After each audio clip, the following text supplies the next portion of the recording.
Paano kaya lutuin ito? Maglagay ng 2 basong pinakulong tubig.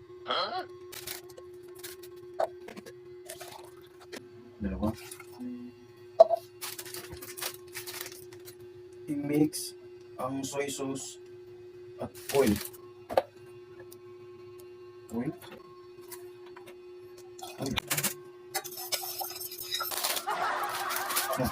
Tapos, ilagay ang pansit canton at balikan ng pagkatapos ng 3 minuto.